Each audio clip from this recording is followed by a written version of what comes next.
Yeah. Hey. All right. Hey. Yeah, I mean. So we about to take off. Hey.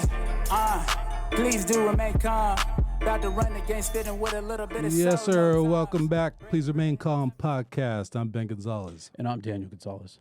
And part of the thing with this podcast is that, we're both paramedics, but we are both also not paramedics or not just paramedics. Very true. Yeah. Dan's an actor. He's been on, hit network TV shows. I've also been on TV. We do other stuff. We're Renaissance men, really. Yeah, if you think about it, Ben. Jack-offs of all trades is what I'm trying to get at.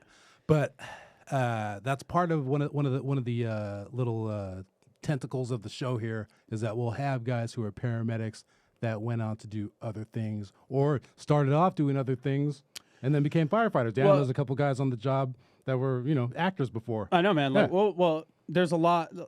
Pretty much any firefighter that you run into, because of our schedule and stuff like that, it lends itself to doing other things. Oh, yeah. You know what I mean? So you'll get people from all walks of life that decide they're not happy with what they were doing, and want to become a firefighter and start their journey that way. Our dad was a limo driver on the side. Yeah. Yeah. So I think it's interesting. We had Robbie and Hunter on before, talking about how they came up. I thought it would be interesting to take a look at somebody who had a completely different career path chosen and decided that they wanted to turn their life toward doing this job, and then another twist in the other direction. So our guest today is our good friend, family, brother almost. Yeah. Petie Montero. Say hi, man. What's up, guys? Thanks What's for up, having man? me. And we can call you Petie Montero. You're not being like officially Pedro Montero now or Pete Montero. It's been Petie for as long as I can It's remember. still Petie as a okay. All right. It's current And a lot of you that listen, because you only listen because I posted on my Instagram or you know what I mean? You probably know Petie already or know of him. You know what I mean? Like I said, we've been like brothers for years now. I mean, definitely family. And so I thought it'd be interesting to get into it. And Petie's a really interesting guy. Went through paramedic training, was basically hired for this job, but then offered a job with the Dodgers organization. So I thought we'd go through his whole journey, and just go along for the ride with it. Yeah, Petie, like we're saying, brother to us. Our family is kind of like extended. Me and Dad, we always say that we're actually brothers because we are same mom and dad. But we have there's a whole bunch of other guys that some are related to us, some aren't. But they're kind of like our brothers at some point. Like they've crashed at our house. Did you live with us ever? I did. You did, right? Almost 2 years. That's right. See, I don't even almost 2 years. I can't even keep track of who lived with us. Well, we were already out of the house and at who that did point. it. Yeah, but we had remember Rudy's grandma lived with us. Oh yeah, Rudy. Yeah. Our house was my dad is a super giving person. You know what I mean? Like he as much as he's cheap, he was cheap with us growing up. Yeah. And but that taught us to be humble and stuff like that. When it comes down to it, and anybody in our family or close friends needed something, my dad, he's helped. I can't even count how many people, how many kids that he's coached that needed help. Or friends like this that needed a place to stay. My best friend in high school, was going to have to go back to Mexico, and he wound up having him live with us for a year or so. So yeah. we have a lot of brothers that aren't actually our brothers, but are like me brothers. on mushrooms. Living with us, dude. Yeah. Totally screwed up my trip one time. She just came home and just staring at me. So let's start off from the beginning, man. Let's start from the beginning. Like how did you even become associated with our family to start? Let's just start how we know each other. All right. Well, I think I was either a sophomore or junior in high school. I was trying out for a team. My high school coach, Armando Gomez, played at Venice High School, coached at Venice High School. My coach. Yes. One of my coaches when I was there. And of course, everybody knows each other in Venice, just like in San Fernando where I live. And I end up trying out for this team and go to the Junior Olympic tournament, which, by the way, Carlos went the year before. So Carlos is a year older than me, but school-wise we're the same. And we end up going to this tournament in Arizona. It's in Arizona, right? Yeah, in Arizona, Junior Olympic tournament. And I had already been playing for this team for like 2 years. And we go, and it's my high school coach. He started to help. And then your dad shows up, and your dad's coaching. Well, your dad ends up staying at the hotel with us. And it's my dad, your dad, my high school coach and me, and you know, this is where like the spark of being a firefighter, like all of that started to come about because I was told, hey, this is Benny Gonzalez. He's a firefighter. He's a firefighter, and I was like, shit. eyes lit up. So Just jump in real quick. Carlos is our brother. He's a big baseball stud growing up, so our dad was his coach the whole time. I invited him to come be a part of this conversation, but he had to work. But it should be stated too that our family, like baseball, is a huge part of our life growing up. Yeah. Our uncle was a pro. I would say from 6 to to like 19, it was like the one constant in my life, at least, you know. And if you follow me on social media, you know that I love the Dodgers. It's pretty much the only sports that I follow at all. But all that love for the Dodgers comes from growing up playing baseball, man. Yeah, that's true. You don't know shit about other sports. I don't, dude.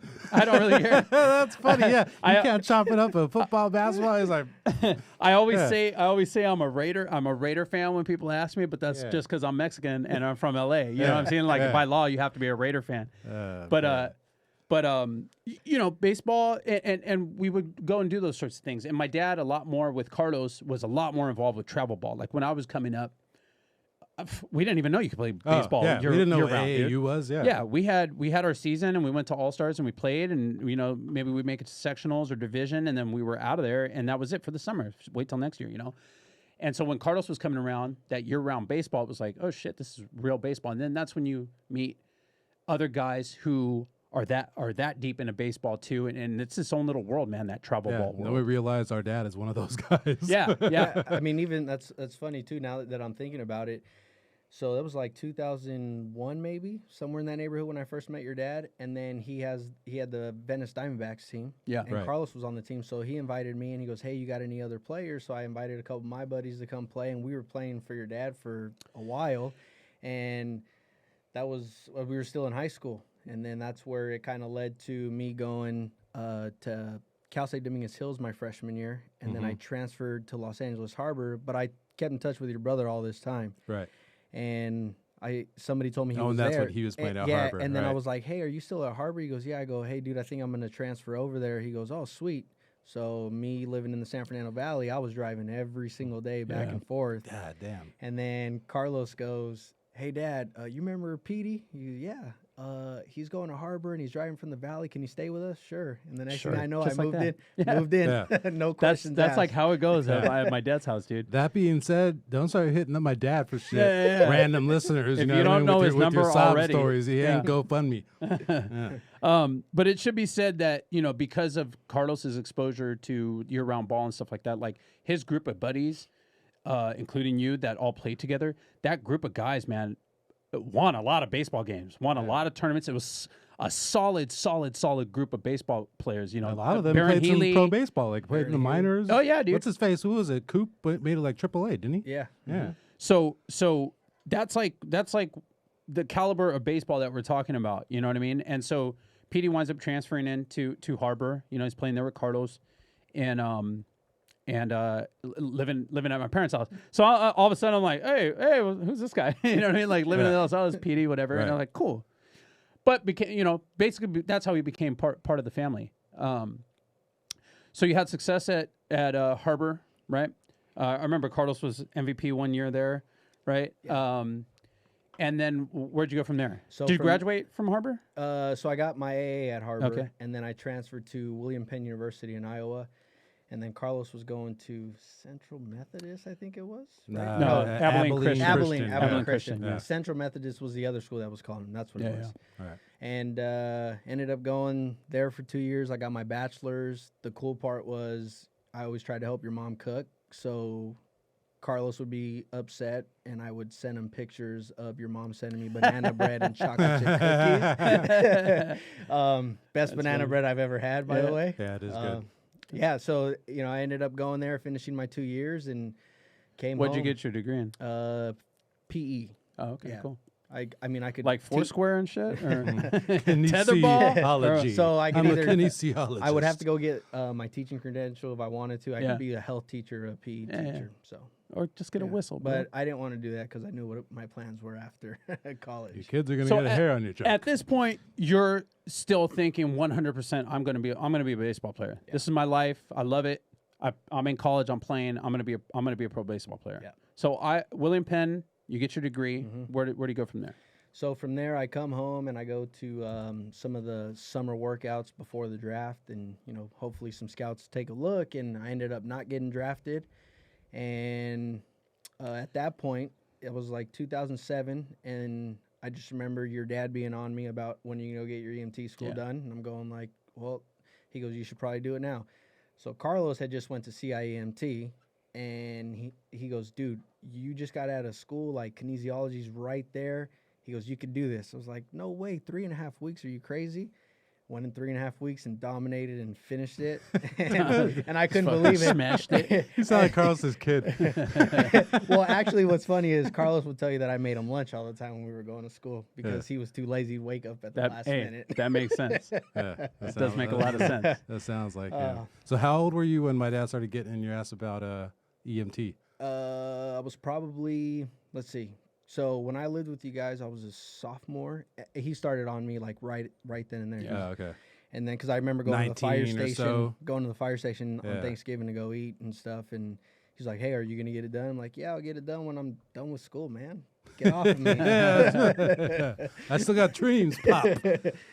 So 07, you get your EMT, and I remember this clearly because you came to do a ride along with me at Fire Station 9. I was at 9s at the time. I probably had 3 years on the job. Yeah. Fun ride along. Fun ride along, right? 48 hours, and I could not believe it. I do remember the first. Why call, did you do 48 hours? You had to? Just because he wanted me to come. So I was like, I was there for 2. I You're a literally dick. just got out of EMT school. How many Hey, runs did you take this? But guy how much through? did you learn that day? In 48 hours, we had 36 calls. I still remember it like it was yesterday. That place is no joke, dude. I just remember the Oh first my call we went on, God. the engineer goes, "What do you got, 120 over 70?" I'm like, "No." Yeah, man. It's he came and kind of got thrown in the flame, so to speak. Yeah. So There's only 1 9s. Yeah. yeah.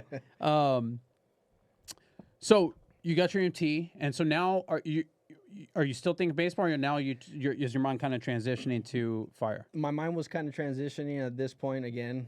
Carlos and then Bernie. You're how old in 07? You're how old? 21. Okay. Yeah. You I graduated. just 22. I just turned 22. You graduated college at that point? at 21. Yeah, in William 07. Penn. William Penn is the guy that got the apple shot off the top of his head?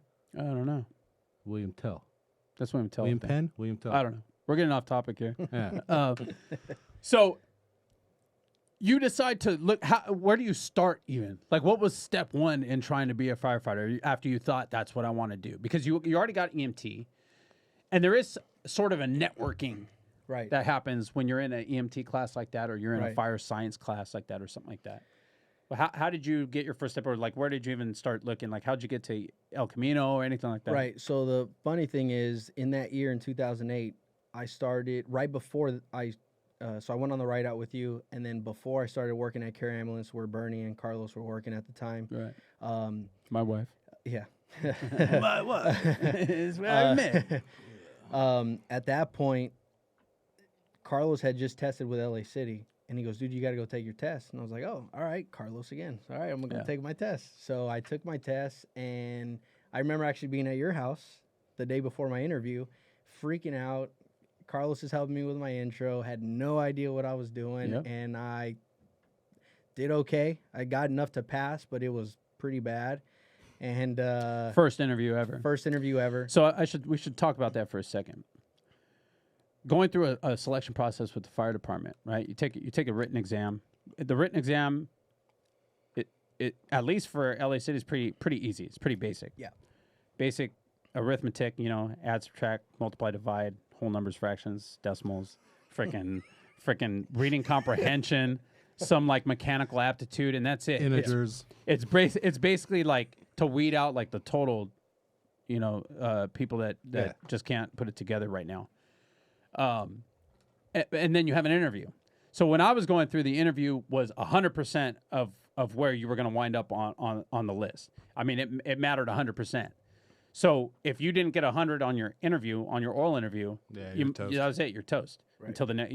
So my first interview, the same deal. I was fresh out of high school, actually. It was actually when me and you were in El Camino. Oh, yeah, together. you got like a 90 or something. I got a right? 90 Yeah. because I didn't have anything on my resume. I hadn't done anything yet. I hadn't even finished the academy yet, you know? So it's an important thing, the interview. And there's a whole like way to be prepared for it. And there's an Yes. opening statement and a closing statement, and there's very Yes. specific type of questions that they ask you. And anyone who's been through any kind of fire process knows that, you get the integrity question. If you're, in a fire and you see another firefighter grab a wallet and put it in their pocket, right. what do? Oh, so you're going to snitch out your buddy, and they take you down, whatever answer you give, they take you down a road. Right. So first time you have an interview, you want to go to a couple fire stations and prepare properly for it. Which I actually, now that I remember, your dad, as soon as he found out, I went to go talk to Captain Toman, but I think he's a chief now, or he's retired maybe. And then I went to go see your guy at Nines, Captain Holden. Hayden. Captain Hayden. Yeah, Captain Hayden helped me out a little bit. He's a chief now too. He's a chief now too, and still wasn't ready for it though. It should be stated too that the guy I was working with on the rescue the night I met Bernie is a chief now too. Talamontes. Anyways, so it's nerve wracking that first interview, man, and the nurse can just get a hold of you. You know what I mean? They see that a what's lot funny? with kids. I always coming thought I murdered every interview. Like every time I had a Chiefs interview, I walked out of that Killed like, it. my ass is hired. You know what I'm saying? Yeah. Seriously. Yeah, that's like me with auditions. Yeah. Just overly nailed it. confident. Yeah. Meanwhile. So anyway, so you have your first interview. You don't get hired off of that list, basically. Well, that's when the hiring freeze happened. Oh, that's so right. Nobody was hiring at that time, and I was like, well, I guess I got to go be an EMT. So I started doing that, worked at Care Ambulance for a little while, and then I got a phone call, and Steve Yeager, who was my manager with the Long Beach Armada and Independent Ball, That's right. You played independent league. Yeah. So he called me, and he's like, Steve sorry, Yeager. He called me after, but the first call was from the general manager, and I thought it was a joke. He's like, hey, we'd like to sign you a contract. You're working at Care at this point. I'm working. I was on shift. Oh, that no day. shit. Yeah, and he Yeah. called me, and I hung up on him. So then my mentor Reggie Smith called me, and he's like, "Hey, did you get a phone call from somebody?" Yeah. So then Steve Yeager called me back. He goes, "Hey, dude, we'd like to have you come out for our spring training." And I was with like, the Armada. with the Armada, and we Okay. were doing it at my first year of school, Cal State Dominguez Hills. Yeah. Well, then Danny goes, "Dude, why don't you just stay with us? It's right down the street." So I stayed at Danny's during the spring training. And then after that, we broke off for the season. Now, Let's talk about independent league baseball though, because I don't think everybody gets like what that is. Yeah, Totally. Okay, so independent ball, it's because you have Major League Baseball and their farm system, right? A, AAA, AA. Yeah, and so all it's that minor stuff. leagues. Yeah. This is separate. This than is that. separate. Yeah, it's not affiliated with any of the teams. But what happens is guys that get released in the minor leagues or in different leagues, they come and play in these independent leagues where you're playing against professional players, guys that have played in the big leagues that are trying to get back to play one more year to get full Right. pension and all that. Rich Hill was independent league. Yeah, Rich like Hill. a few years ago. wasn't I he? played Yeah. against Jose Lima. Yeah, Before that's he right. passed Lima away. time. Yeah, I played against Jose Lima and a couple time. other guys, Damon Jackson, Robert Fick, guys that played in the big leagues for a while. They, Yeah. some of them were just trying to finish their careers Yeah. off and did that. And I mean, it It's was good baseball. really good. Yeah, Yeah. it was good baseball. How My did you get first year. associated with Reggie Smith? So my mom got remarried. Legendary Dodgers player, by Yeah. the way. My mom got remarried, and my stepdad, his brother, and his nephews were all affiliated with Reggie and his camps and all that. And I actually used to be the ball boy for Reggie Smith Jr.'s high school team at Montclair Prep. Oh, no shit. And we kind of came around full circle. And one day I came home from, I think I was maybe just graduated my senior year, and he's like, "Hey, do you want to come out and work out with us?" My cousin. I was like, "Yeah, sure." So I went out and worked out, had no idea. And I see this dude coming, and I was like, "Oh man, that's Reggie Smith." And I was a kid that didn't have much growing up. My parents, worked their tails off to get me everything I needed. And, Reggie's like, "Hey, do you want to come out and work out with us?" And I was like, "Sure, I just don't think I can pay." He goes, "Don't worry about it. You can pay it forward later on." I said, "All right." Nice. Not knowing where I was going to end up. Sure, and, man. I ended up working out with him until I graduated, even when I was still playing in independent ball. And then he asked me to come back and be an instructor. So when you started with him, it was at his camp. Mm-hmm. And how old were you? I was 17 or 18. Oh, okay. Oh, nice. Yeah.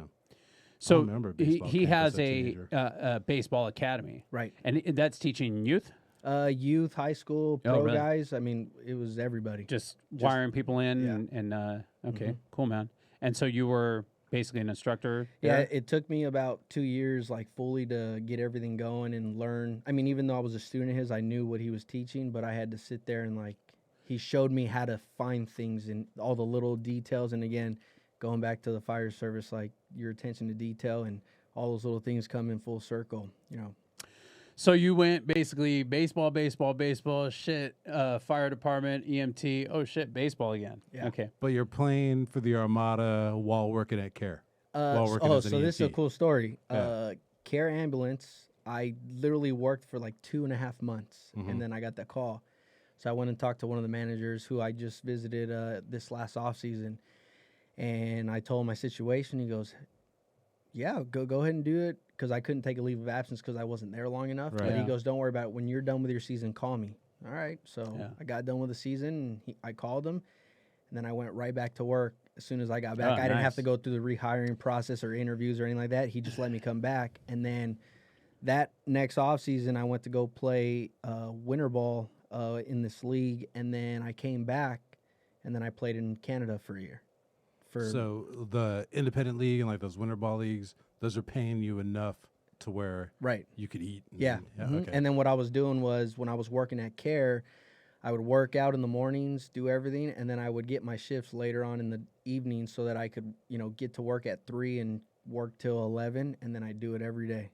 Damn. Hustling. Yeah. Hustling. And then you said you played in Canada for a Yeah, I year? played in Victoria, British They have Columbia. their own. So They're it part of was the it league, was right? part of the Independent league? it was the part of the league that was Long Beach Armada. Ah. They expanded to more teams. Because it's like a West Coast league and an East Coast league, right? The Cape Cod League is like a independent league, isn't it? That would be a college, so it's the Atlantic League. Oh yeah, Atlantic League. That's what it is. Yeah. That's right.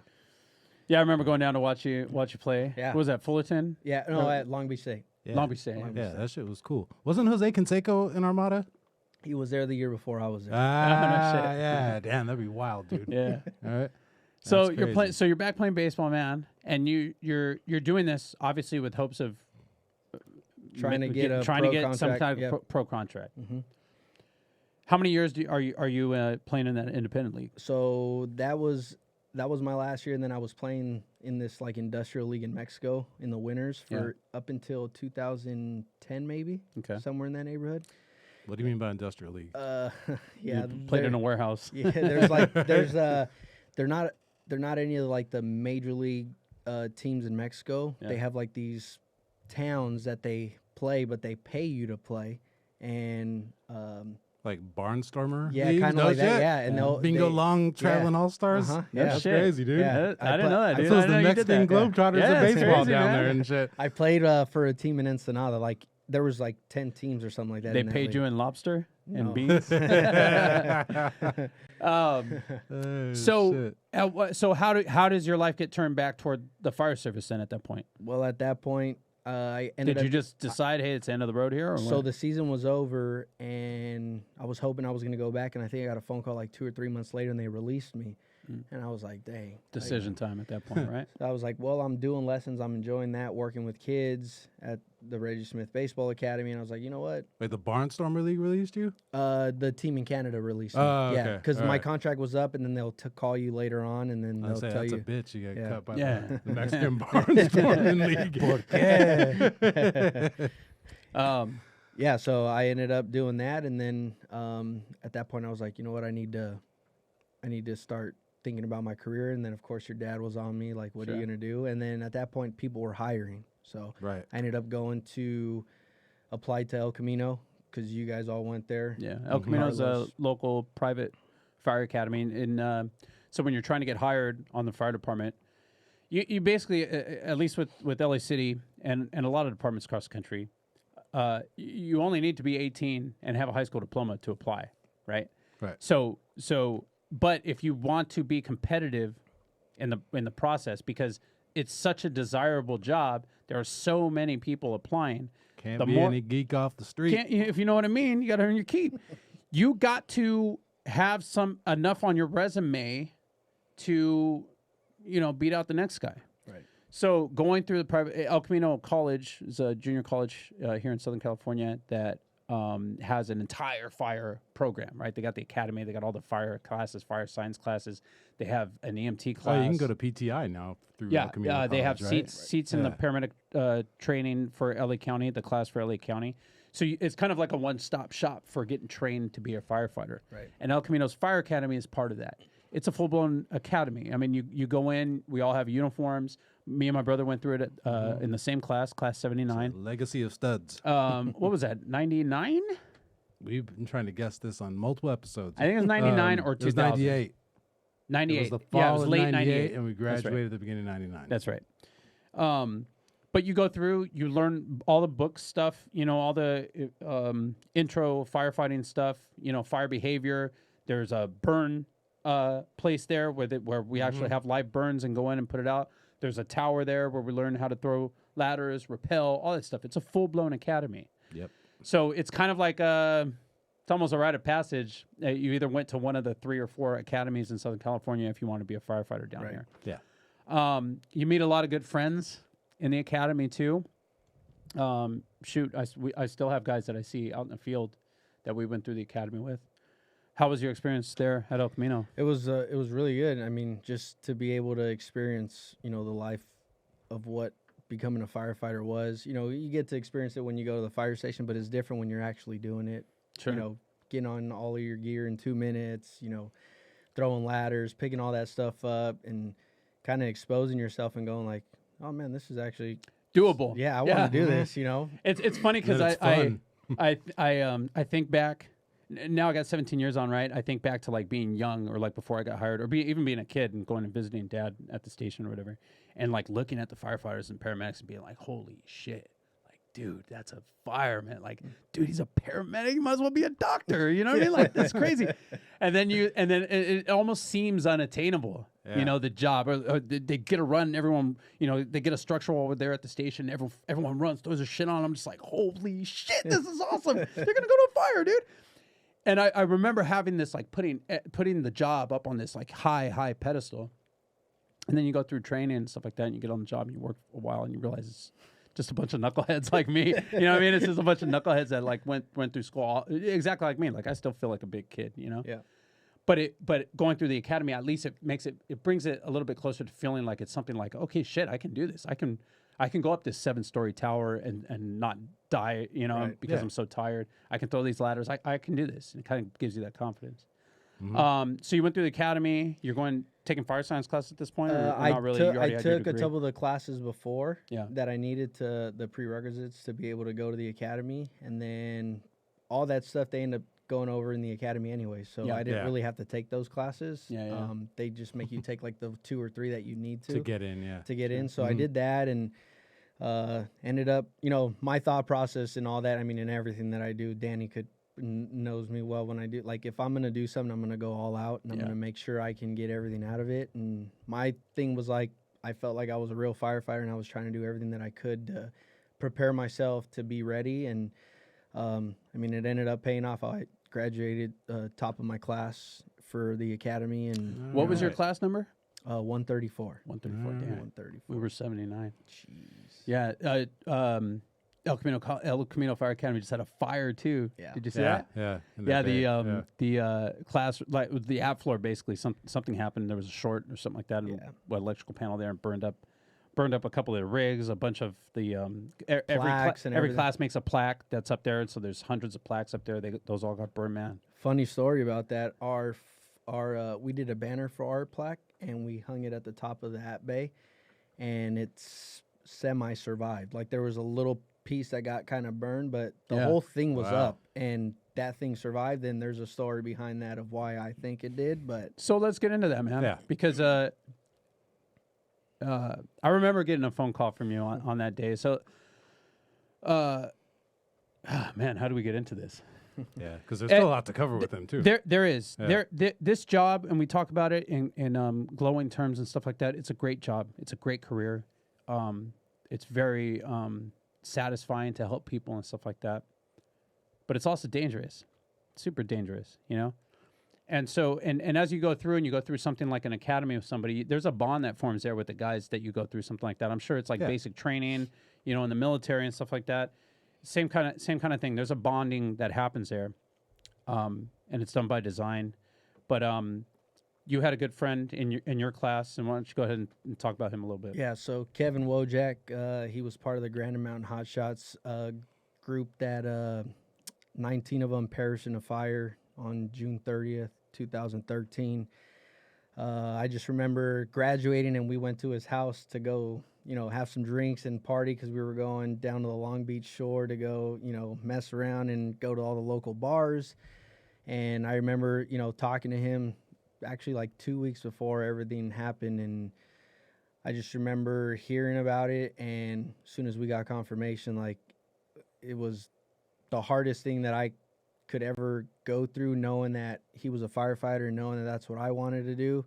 And all my friends and family like you guys, you know, it was like, it really hurt to see that. And I remember calling Danny. I mean, I talked to your dad too, and I was just like, man, like, I'm scared of something happen like that to any of us. Like, you know, and that's where It's real. Yeah, it is. Yeah. I remember I was at 61s when that happened, and you know, we heard about it, and it happens. You know, brush fires are dangerous, very, very, very dangerous things, and occasionally people die.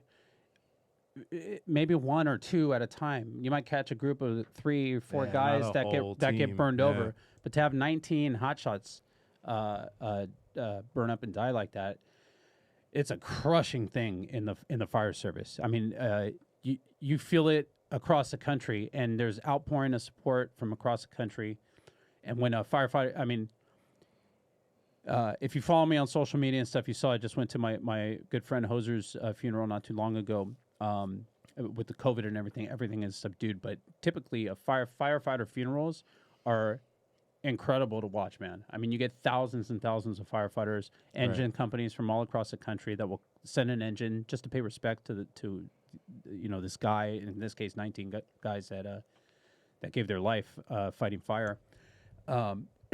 It's just a big event when somebody dies in the fire service. It's felt across the country. So to have 19 guys perish like that was really tough. And I remember you calling me, and I could hear in your voice, man, that you were hurting, and I was hurting too, because you think about it, you put yourself in that situation. Oh yeah, you know what I mean, like, for sure. Like you because you train on that fire shelter, and for those that don't know, every time you go out on a brush fire, we have this big kind of box that sits on your side, and it's a fire shelter. It's basically a blanket with it's almost like a fitted blanket for like an individual size bed. You know what I mean?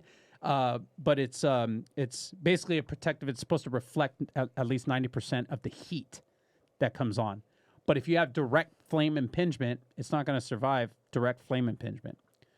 So what happened with these guys is, you know, they're out there, they're hot shots, they're out there fighting this forest fire. They had one guy that was up, that was their lookout. You always have a lookout to make sure that, you know, look for changing conditions. And you guys can look into what happened with this fire. There's a movie about it, isn't it? There is a movie. Only the Brave. Only the Brave, that's right. I haven't been able to watch it, man. I haven't been able to bring myself to watch it, but basically that fire turned around and ran right at them. It was going one direction. They had a plan, and it happened so fast, and the investigation has broken down, you know, what happened with this. But basically the wind, it created its own wind. It turned that fire around. It blew right back over them. They hardly even had time to call for help. Some guys, I mean, I don't even know if everybody was able to throw their shelters Right, down. yeah, They man. were still Deploy it, cutting line and stuff. So when something like that happens, especially when it's somebody you know and you have some kind of connection with, I mean, he's a good friend of yours, but to me, it's like, damn, it's a kid that went to El Camino. Like, I did that. Yeah. He did that. It's something that you really think about how it could really be something that could happen to you. You know what I mean? You think about your kids, you think about your wife, your mom, your dad, the people you would leave behind. It hurts, man. And I remember telling you at that point, this is one of those things, dude, that happens in the fire service. I mean, I've had maybe 6 people die on the job since I've been on. And each one of those, you take their story and you tuck it away in your Rolodex of things that you look out for when you're at a fire. yeah. You know, I always use the example of Brent Loverin who died. You know, cutting a door open. There's the way the smoke was filled with that room. The sparks lit off the smoke and blew the door open, and it killed him. Same kind of concept, you know. And I remember telling you, like, this is one of those things, man, that happens. It sucks, you know, but you tuck it away. You use it when you're out at a brush fire. You remember the situation that they were in, and if you're ever in that situation, it might tell you something in your head that's all these other guys you're with might not have thought about, and who knows, it might save your life down the line, or you could pass that information on to a younger guy that's coming up. Right. You know what I mean? So that he can have it locked in, you know, in his Right. Rolodex of stuff. And that's kind of how it works. Little mistakes happen, people get hurt here and there, and you wind up over time with this Rolodex of, hey, be careful because this could happen. Be careful because that could happen, you know? Learn from everyone else's mistakes on top of your own. But yeah, there's, yeah, it was a terrible thing, man. Terrible thing. But, so at this point, where are you at? So at this point, I'm going through testing and interview process, taking the BIDL, the CPAT, and all that. Yeah. I think at one point, And those are all physical abilities tests that you have to take Right. before you get hired. I think right before I got hired the first time, I think I was on like 40 interviews at that point. Wow. And I was going up and down the state to test and Yeah, man. You're interview. one of those guys, yeah. Yeah, I remember going to Palo Alto, and then I flew to Sacramento, drove to Palo Alto, drove back to Sacramento because I had a test the next day. And But that's how it goes, man. Yeah. Like if you want to get on, you're testing as much as you can. Yeah. But what it does do is it prepares you for your interviews right. better. And, You know what I mean? and it's also good because of the fact that I went to El Camino, so I had that over other people, and I could apply to all these other departments because I had that. Right. And then I had some really good mentors at the academy, John Velasquez Buzzy and Chief Yang now at Redondo Beach. And there's a lot of other guys too, but those two guys helped me with the interview process. And then there was a book called Smoke Your Firefighter Interview, and that chief was the chief of Redondo Beach at one point, or a battalion chief. And he helped me with the process, and that's when I started to go, man, like, your intro is completely different than what you think is on your resume. Right? Like, they really Yeah. want to know about you. Yeah. And like, I could still probably recite right now Yeah. what I said every interview. So now you're rolling along with the process, getting hired. How do you wind up at Monterey Park, right? Your first. So I was at Monterey Park as a reserve. As reserve. Okay. Yeah. Yeah. Go through paramedic school there, get into Long Beach's academy, and at what point do you get a phone call? So it was before. So I was in Monterey Park as a reserve. I was working, coaching baseball, testing, doing all the interviews and all that. Then I got hired by Long Beach, left Monterey Park, and then went. And that's through, a great gig. Long Beach Fire is Yeah. like what the third biggest department or Yeah. something, right? Yeah. So then I went there, was in their tower, and had a little hiccup. Things didn't work out, and again, it's a learning experience. Things happen for a reason. Sure. And I remember telling you yeah. that too, man. You know, Yeah. everything happens for a reason, Petey. You're on the right track, and if you know Petey, nobody's gonna take this away from him. You know what I mean? Like hardest worker in the room type shit, right? Yeah. And that's all I tell you. Everything happens for a reason, man. Yeah. Don't get down about it. Yep. Something's gonna happen, and then what happens? So then I had some really good people at Monterey Park that were like our mentors for the reserve firefighters. Mm-hmm. Told them, and they're like, "Hey, let's see if we can have you come back." Went back, no interview, nothing. I just had to go get the physical, but I was already in a tower. And within me being there maybe like a month, the fire chief came out to me. He's like, "Hey, what do you think about going to paramedic school?" I was like, "Well, if it's there, I'm in." I wanted to get hired. I really want to go That's to a paramedic great school. sign if they're sponsoring you for that. Though. Right. Yeah. So they ended up sending 3 of us to paramedic school, Where'd you go? UCLA. Ah. Yeah. All right, Went nice. there, got it done, and then got hired at Monterey Park. And actually, your whole family, Danny had to work that day, but Yeah. everybody was there. Yeah. The boys were there. Petey's my youngest son's godfather right. too. Yeah. And for people who don't know, Monterey Park is a small city just east of LA. It's like literally like the next city, like when you Right. drive out of LA. Yeah. You go into Monterey Park. And a lot of guys get hired there and kind of use it like a stepping stone department, Yeah. and they'll go ahead and get hired at a bigger department afterwards. So I won't say they're like perpetually hiring, but they're Right. kind of like that job is always, you always see it pop up. Oh, Monterey Park's hiring. Like, Yeah, so I ended up going through that, and then I end up, still testing with some bigger departments, and then I'm getting ready to go through LA City's process, interviewed, background, and then I get a phone call. From? And, Gabe Kapler, who was a Dodgers farm director at the time, and he's the manager of the Giants now. Giants, Yeah. that's right. If he was And- Phillies, then Giants. Yes. Right? Yeah, that's right. So he called me and was like, "Hey, heard about you as a coach. Would like to get to know you. Would you like to answer some questions?" Sure. Answer the questions. When I read them, it was like I thought it was baseball related, which it was, but they wanted more out of it. So I actually didn't get hired by the Dodgers the first time around. And at that point, I was taking care of some stuff on the paramedic end, and I got an email back from Kapler about 2 weeks later. He's like, "Hey, you want to retry the interview process?" Like, sure. Yeah, So- that's cool. So there was a question, and it was because he had to ask for some references, and he talked to Reggie, and I had Steve Yeager and a couple other people that were already with the Dodgers coaching. You had some pretty good references. Had some good Yeah, references. the And through greatest this all, Dodgers, through yeah. this all, are you still working with Reggie here and there? Yeah, in so I between? was. So Yeah. even when I was in the academy at El Camino, I would go to school Monday through Friday, and then on the weekends I would do lessons with kids. Yeah.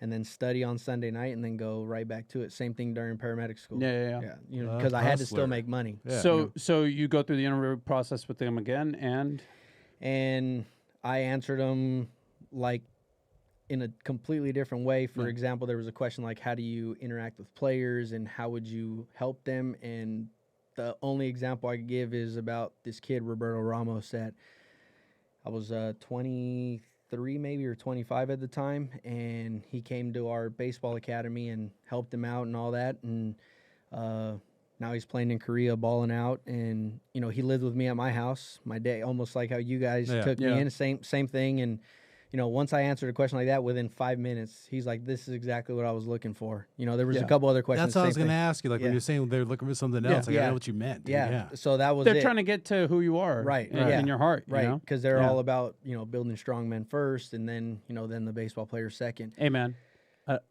just put that on the list of why, on the long list of why I love the Dodgers, bro.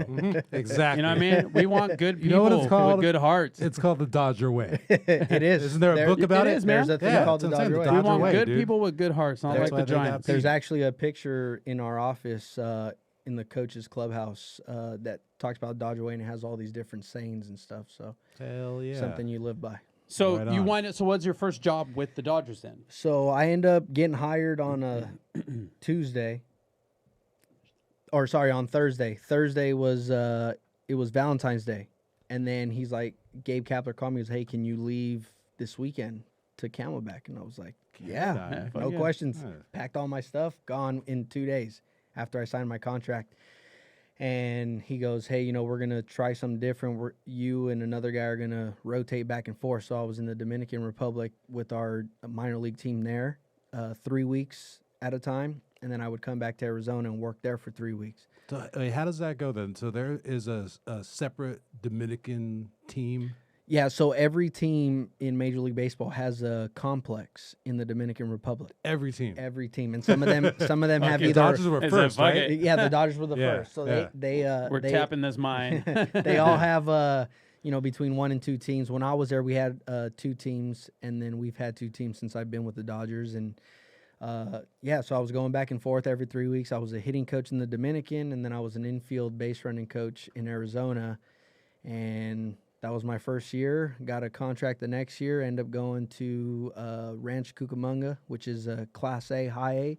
Yeah. Ended up winning a championship there in 2018. Well, you won the championship in Puerto Rico, yeah, too, right? in Oh, the in Dominican. the Dominican. Yeah, we won a that's championship right. there. Yeah. So I had 2 back-to-back championships. I had a NLCS part of with the Dodgers, and then Gabe Kapler looking like $1 million. Petey's got 6 Dominicans living with him. yeah. So These are the Come on, Cubans. Cap. What do I got to do to get the job here? You don't remember that Seinfeld with the Cuban cigars? Oh, These yeah, are yeah. the Cubans. Yeah, that's the Petey. and then in 2019, I got moved up to AA, so I was the bench coach in AA and coached first base, ran the infield. and the where's that outfield. at? That's in Tulsa, Oklahoma. Yeah.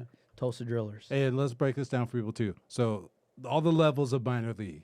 It's rookie. So it's rookie in the Dominican. Uh-huh. Then there's rookie in Arizona. Uh-huh. There's rookie in Ogden. Yeah. And then there's low A, which is Great Lakes. But aren't there different levels of rookie too? Isn't there like yeah, rookie so and there's advanced a rookie? short season, and then there's a like the advanced season. Advanced Yeah. rookie, right. So Arizona and the Dominican are considered your short. I mean, they would both be all three of them are short season, but it's just the way they're broken up. And then we have the Great Lakes Loons, which is our low A. Ranchos are high A. Tulsa is the double A, and then Oklahoma City Dodgers are the triple A team. So you have to get through all that before you get to the big leagues. It's a trick, man. Yeah. I try to explain comedy to people like that too. Like, bro, you're like a single A player. Yeah. You know what I mean? Like, you need to like wait. You know? Yeah, It's for fucking sure, funny, man. dude. Yeah. All right. So then where do you go from there? I mean, so now, every offseason. So you won the championship. Yeah, right? so in 2017, I finished that year. That off season, I got invited because I was literally one of the only coaches from the major leagues all the way down that lives in Los Angeles. And I was like, I live 15 minutes from the stadium. They're like, can you come help? I was like, yeah. So I got to go out there, and I've been there every off season. This off season, same thing. I'm sure there'll be some different protocols from what I've been told. Yeah. But yeah, I've been there in the off season, getting ready, helping guys with whatever they need at all levels, with major league players, minor league players, help them out, get ready for the season, and then go to spring training. It's funny, man, because like I'll be like, hey man, what's up, or he'll hit me up, hey man, just seeing how you're doing. Like, oh, I'm cool, man. You want to come by tomorrow? A barbecue or something like that. He'll be like, nah, I gotta hit fly balls to Justin Turner. That's another thing that we got to touch on now. Though, is like how much Petey's life has like changed here. All Yeah, right? dude. Because Petey's like this fool was like in a viral video basically. Yeah. Like what was it, like 6 months ago? How long ago was it? The Top Golf. Oh, the Mike Trout one? I'm sure you guys have seen it. Yeah, everyone's seen this video where like Mike Trout, the greatest baseball player ever, white Michael Jordan, he hits a ball out of Top Golf. Basically, like it's gone, like it's past the last. Like nobody, you don't even see where it lands, dude. Sports Center Like, it has just hits posted the it. It's shit all over out the of place, this yeah. ball. Yeah, it's like unbelievable. Eddie is like like goes nuts, and the first guy that Petey's the first guy that Mike Trout like goes back, say what's up to, or like give dap to, or whatever, man. Like hugs him or something. and what a trip, man! Like for you, coming from where you came from, your upbringing and stuff like that, coming from not much of anything and loving baseball and stuff like that. Yeah. What a fucking trip to be. It is awesome. Laughing and scratching with probably the greatest baseball player alive. Yeah. Yeah. It's been pretty cool just to even know that I get to work for the hometown team, the team that I grew up watching. And I went to like 19 straight opening days as a kid. Yeah. Before I went to college. Like you have like a jersey with your fucking name on it. Yeah, That's like man. really you. Like you have a locker too. Yeah. So you could ask Danny. Dude. So the first day I got to Camelback, Yeah. I literally took a picture of everything. Like my socks had my number on it. Yeah, dude. You're like, my "Bitch." baseball pants have like my last name and my number. My jersey is an authentic Dodger jersey. Like people You're have to like, pay for that. Like, holy it's- shit. And like for me, knowing Reggie and Steve Yeager and thinking about the Dodger way and all those little things that I learned when I was younger, and then now I get to put on the same uniform that those guys wore and right. Jackie That's Robinson, like that. Yep. When I put on a uniform, and that's why I like to wear my jersey as much as I can, because, that doesn't come along for a lot of people. For me to just say right now, like if I were to die tomorrow, like I would have lived my life the way I wanted to, being a firefighter, and also, being a baseball coach. Yeah, man. Because the thing too is like Dodger Stadium's like church. Yeah, Really You know is, what I man. mean? Like for everyone in LA, especially every fan, like you go there, it's like the hallowed ground. You know what I mean? Like you're Right. happy, you feel good there, you're with your people there. It's fucking great. And then like you get to work there. Right. Basically, like that's like The Office, man. Yeah. It's fucking. I mean, cool, Danny dude. came Yeah. for Firefighter Day, and I was out there. Yeah, man. Yeah. Some of the guys that I worked with or I went to the academy were all there, so that was really cool to be able to man. experience that. Both worlds. Yeah. It's coming together. Hence, that's why I have my shirt on, as you guys can see. as I do too. so So let's talk about Montero Baseball Academy real quick. okay, so I started that in 2016. I just kind of wanted to, after talking with Reggie, I wanted to kind of break apart and kind of do my own thing. And this was at the time that like Kevin, was really in my mind, and my love of the fire service, and then my love of baseball. That's why there's a firefighter in the MLB logo. That's the whole concept. And then as you can see, there's a KW19, to rep. Because for Kevin too, like his biggest thing, he was an Angels fan, but he was a big baseball fan. His dad, still huge baseball fan. Yeah. And obviously the fire service. So I thought a cool way to represent my friend and, Keep his memory alive. keep his memory Yeah, man. alive. Like that's kind of where it all came about. And, it's kind of cool to be able to use that platform to help kids out like myself or, have them, get an opportunity to play baseball. It does the fact that you live close to the stadium and are able to come and help because I'm not exaggerating, dude. It's like, what are you doing today, dude? Oh, I got Kenley, I got Seager and Turner are here, and I'm going to work on this he's with like them for or whatever, real, right? working Like, out everybody like every day. but every yeah. day though. Yeah. You know what I mean? Has that helped you within the organization?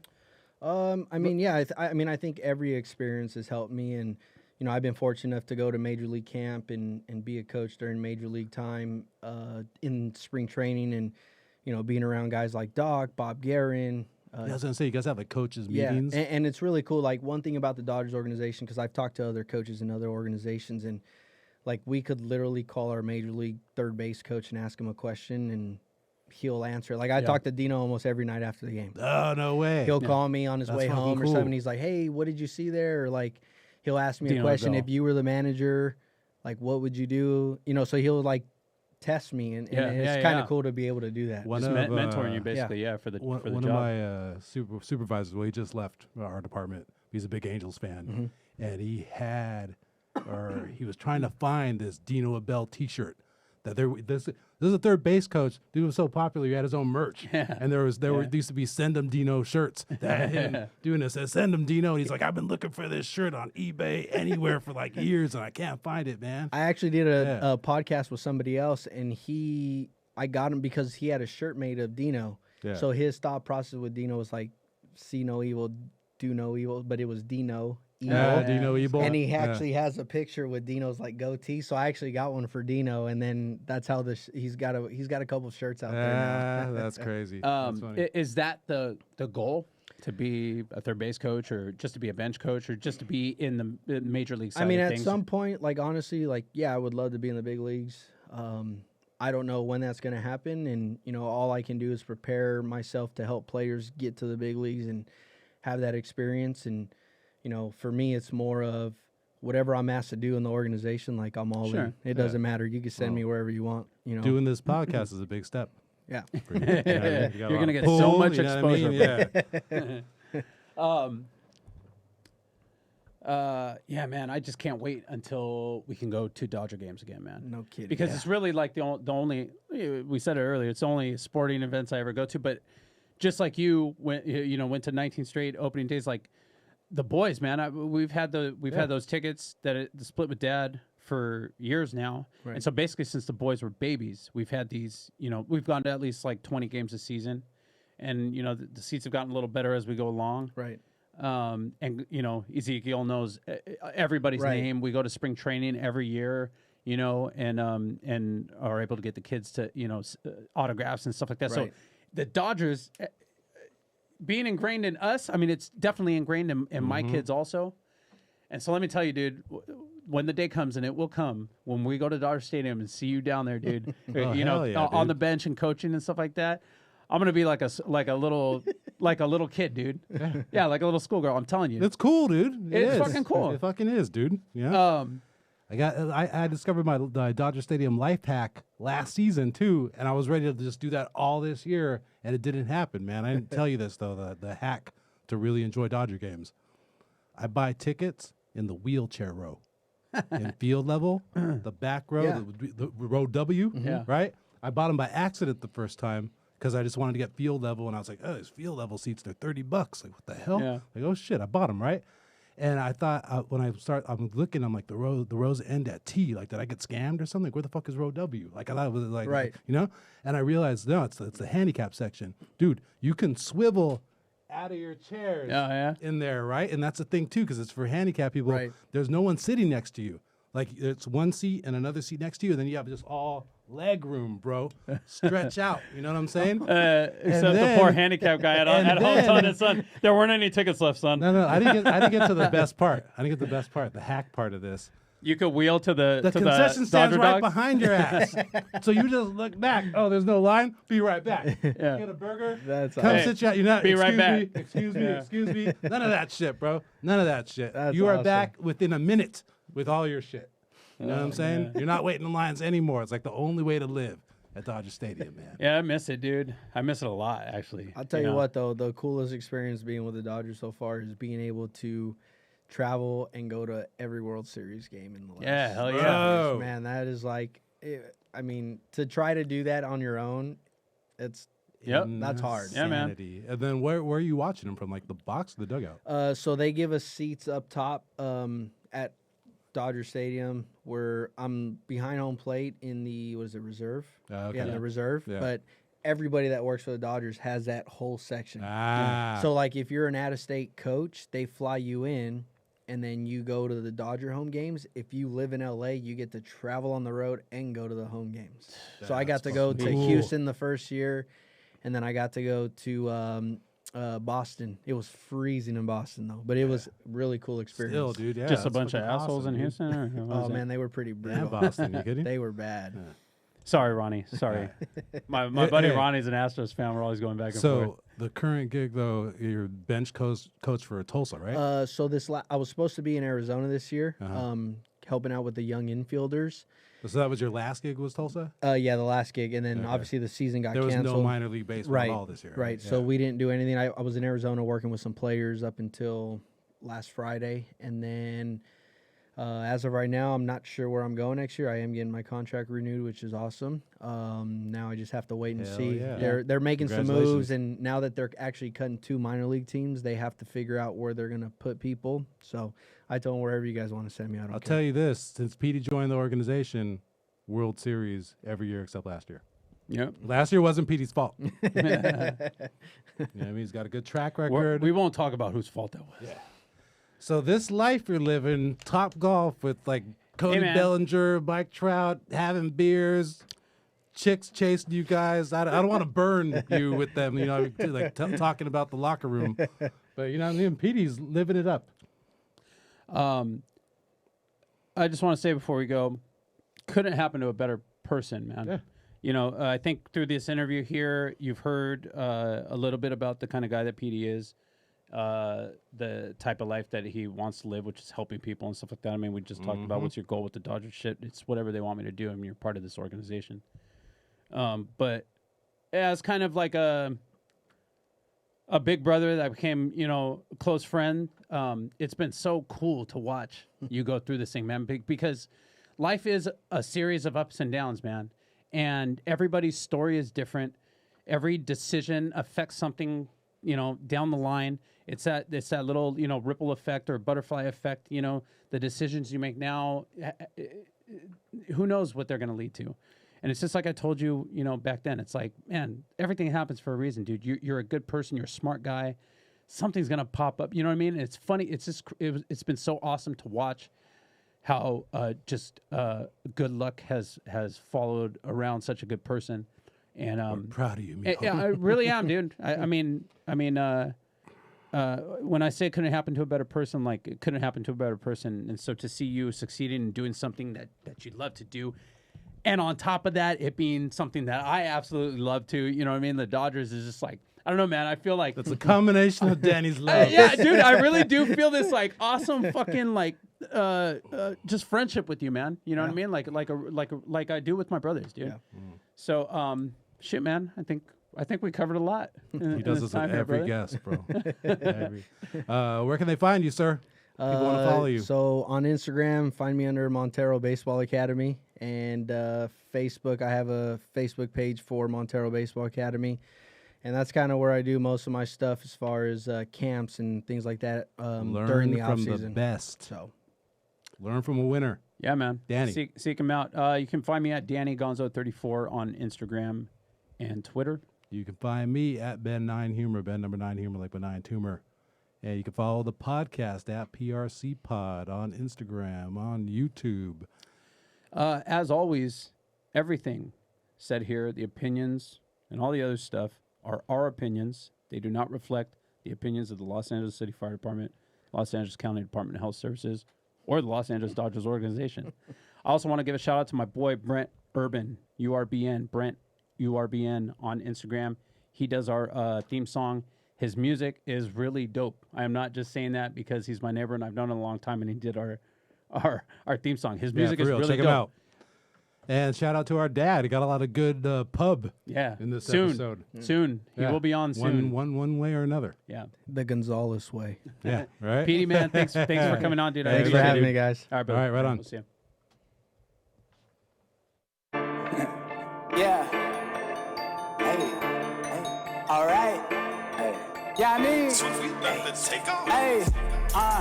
Please do remain calm. About to run against it and with a little bit of soul, no times.